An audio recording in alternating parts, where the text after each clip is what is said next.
అనకాపల్లి జిల్లా పేదరికం లేని రాష్ట్రాన్ని సాకారం చేయడమే P4 లక్ష్యం.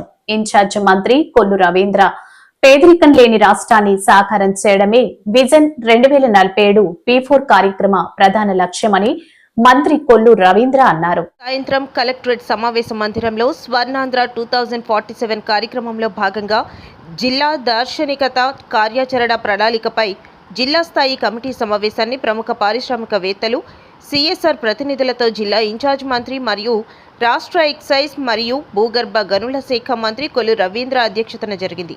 ఈ సమావేశానికి అనకాపల్లి లోక్సభ సభ్యులు డాక్టర్ సిఎం రమేష్, జిల్లా కలెక్టర్ విజయ్ కృష్ణన్, యలమంచిలి మాడుగుల శాసన సభ్యులు బండారు సత్యనారాయణమూర్తి, సుందరపు విజయ్ కుమార్, జిల్లా అధికారులు హాజరయ్యారు. ముందుగా జిల్లా ప్రణాళికాధికారి జి రామారావు ప్రభుత్వ ప్రైవేట్ ప్రజల భాగస్వామ్యం P4 పై పవర్ పాయింట్ ప్రెజెంటేషన్ ద్వారా ఇన్ఛార్జ్ మంత్రి, కలెక్టర్, ఎంపీ, శాసన సభ్యులకు వివరించారు.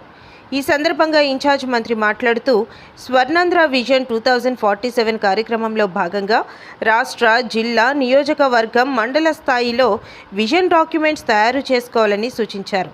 జిల్లా, నియోజకవర్గాల వారీగా బంగారు కుటుంబాలను, మార్గదర్శులను గుర్తించాలని ముఖ్యమంత్రి సూచించారు. మరి జిల్లా విజన్ 2047 కమిటీకి సంబంధించి కూడా ఈరోజు భవిష్యత్ యాక్షన్ ప్లాన్ కోసం ఈరోజు సమావేశం ఏర్పాటు చేసుకోవడం జరిగింది.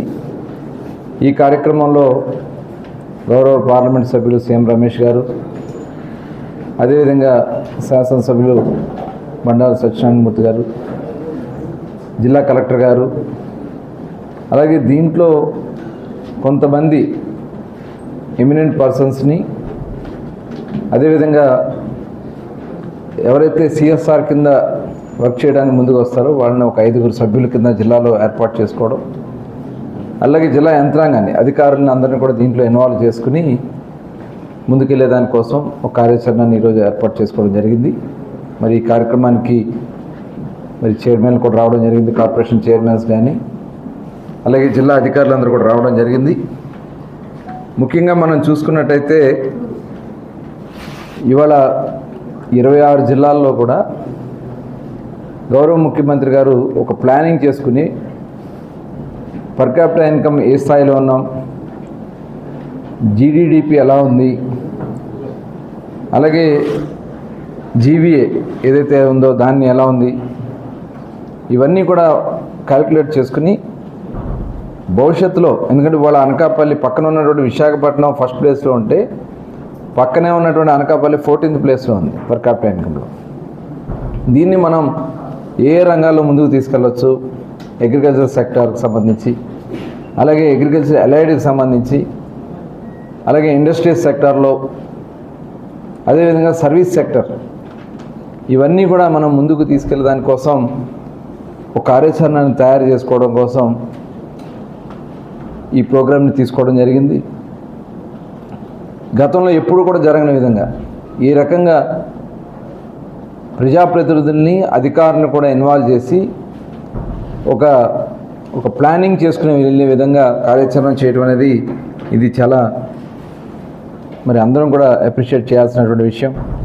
ఇవాళ చూస్తే పర్ క్యాపిటల్ ఇన్కంలో అనకాపల్లి 2,33,990 రూపాయలు, అదే పక్కనే ఉన్నటువంటి విశాఖపట్నం 4,57,688 రూపాయలు. అంటే పర్ క్యాపిటల్ ఇన్కంలో ఎంత డిఫరెన్స్ ఉందనేది పక్కన ఉన్నటువంటి జిల్లాల్లో అక్కడ ఉన్నటువంటి వనరుల్ని వాళ్ళు ఏ రంగా సద్వినియోగం చేసుకున్నారు, అలాగే ఇక్కడ ఉన్నటువంటి వనరులు ఇప్పుడు ఈ అనకాపల్లి కానీ మిగతా జిల్లాలు అన్ని జిల్లాలకు కూడా ఒక యాక్షన్ ప్లాన్ తయారు చేసుకోవాలనేది ముఖ్యమంత్రి గారి యొక్క ఆలోచన. దానికి తగిన విధంగా ఇవాళ పెద్దలందరూ సహాయ సహకారాలతో, సూచనలతో ఈ కార్యక్రమాన్ని ముందుకు తీసుకెళ్తూ ప్రతి దగ్గర కూడా, ప్రతి కాన్స్టిట్యున్సీలో కూడా 2 ఎమినెంట్ పర్సన్స్ని కూడా తీసుకుని ఈ కమిటీలో భాగస్వామ్యం చేయడం జరుగుతుంది. అలాగే ఏదైతే ఇవాళ P4 ఎవరైతే ఇవాళ పేదరికంలో ఉన్నటువంటి ప్రతి ఒక్కరికి కూడా హ్యాండ్ హోల్డింగ్ ఇచ్చి వాళ్ళకి పైకి తీసుకురావాలనేదే ఈ P4 యొక్క లక్ష్యం. పబ్లిక్ ప్రైవేట్ పీపుల్ పార్ట్నర్షిప్ అంటే ప్రభుత్వం సహకారంతో ప్రైవేట్ వాళ్ళని కూడా దీంట్లో భాగస్వాములు చేసి, ప్రజలను కూడా దీంట్లో భాగస్వాములు చేసి వాళ్ళ హ్యాండ్ హోల్డ్ ఇచ్చి పైకి తీసుకొచ్చే కార్యక్రమాన్ని చేయటమే. దానికోసం ఎవరైతే తెలంగాణ విడిపోయి ఆంధ్ర ఎలాగా దిక్కుమాలిపోయిందో విశాఖపట్నం చేసిన తర్వాత అనకాపల్లికి అదే పరిస్థితి వచ్చింది. వాళ్ళకి అర్బనే అయిపోయింది, మనకు రూరల్ అయిపోయింది. రూరల్ అయిపోవడంతో మనకి ఏ రకమైన అన్ని ఆదాయాల నుంచి అన్నీ కూడా విశాఖపట్నానికి వెళ్ళాయి. అయితే అదృష్టవశాత్తు గౌరవ ముఖ్యమంత్రి గారు మనకు మళ్ళీ ముఖ్యమంత్రి అయిన తర్వాత మోడీ గారి సహకారంతో, పవన్ కళ్యాణ్ సహకారంతో, జిల్లా మినిస్టర్స్ ఎంపీ గారి సహకారంతో ఇప్పుడిప్పుడే మనం తొలడుగులు వేస్తున్నాం. ఏది ఆర్సీ మెటల్లో స్టీల్ ఇండస్ట్రీ కానీ, బల్క్ నక్కపల్లి బల్క్ కానీ, గ్రీన్ హైడ్రోజన్ ఎంపీ గారి ప్రస్తుతం గ్రీన్ హైడ్రోజన్ కానీ వస్తున్నాయి. అంటే మనం ఒక సంవత్సరంలోనే రవీంద్ర గారు చెప్పినట్టు, మినిస్టర్ గారు చెప్పినట్టు ఆదాయాన్ని పెంచుకొని ఇప్పుడు మనం తొలడుగు వేస్తున్నాం. అంచేత ఇందాక వారు చెప్పిన 4,80,000 ఎంత అయితే విశాఖపట్నానికి ఉందో, నా లెక్క ప్రకారంగా 1.5 yearలో మనం క్రాస్ అవుతాం. ఎందుకంటే ఎంపీ 4 లైన్ మనకి 6 లైన్ వస్తుంది రాజమండ్రికి. తర్వాత మనకి పాలేరు నుంచి పెనగాడికి 4 లైన్ వస్తుంది. ఇప్పుడిప్పుడే నెట్వర్క్ ఇంకా సబ్వాల నుంచి ఏమో నర్సీపట్నానికి ఒక 4 లైన్ పీపీఎం రోడ్ వస్తుంది. అంచేత ఇన్ఫ్రాస్ట్రక్చర్ ఇప్పుడిప్పుడే డెవలప్ అవుతుంది. తర్వాత ఇందాక మినిస్టర్ సీఎం గారు చెప్పారు, మన పెద్దలు చెప్పారు, విశాఖ జిల్లాలో జిఎస్టీ పడిపోవడానికి ప్రధాన కారణం చోడవరం మాడుగుల. ఎందుకంటే పాయకరాపేట నేషనల్ హైవేలో ఉంది, సీకి వస్తుంది. యలమంచిలి నేషనల్ హైవే ఉంది, సీకి వస్తుంది. పెందుతికి నేషనల్ హైవే ఉంది, సీకి వస్తుంది. భీనిపట్నం సీకి వస్తుంది. అర్బన్లా ఉంది. ఎటు ఇన్ఫ్రాస్ట్రక్చర్ లేని కాన్స్టిట్యున్సీలో, ఇండస్ట్రీస్ లేని కాన్స్టిట్యున్సీలో మనకి చోడవరంలో మాడుగులు ఉంది.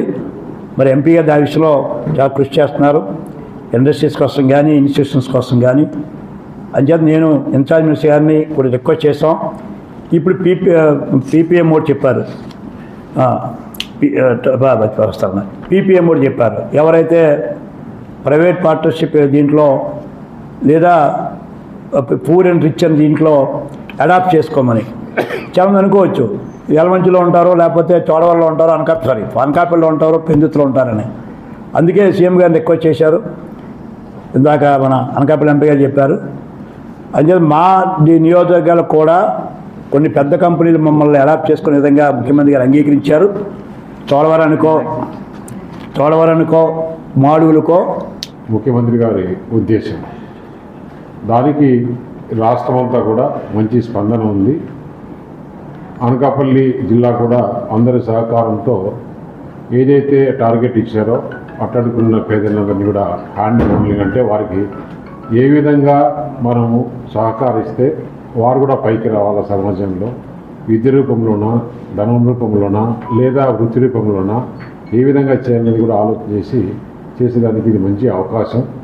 రాష్ట్రంలో ఎవరైతే ఫిలాంథ్రపిస్ట్ కానీ, ఎన్ఆర్ఐలు కానీ, ఇండస్ట్రియలిస్ట్ కానీ, బిజినెస్ మెన్ కానీ వాళ్ళందరికీ కూడా రిక్వెస్ట్ చేస్తూ ఈ కార్యక్రమాన్ని ముందుకు తీసుకోవాల్సిందిగా కోరుచున్నాం.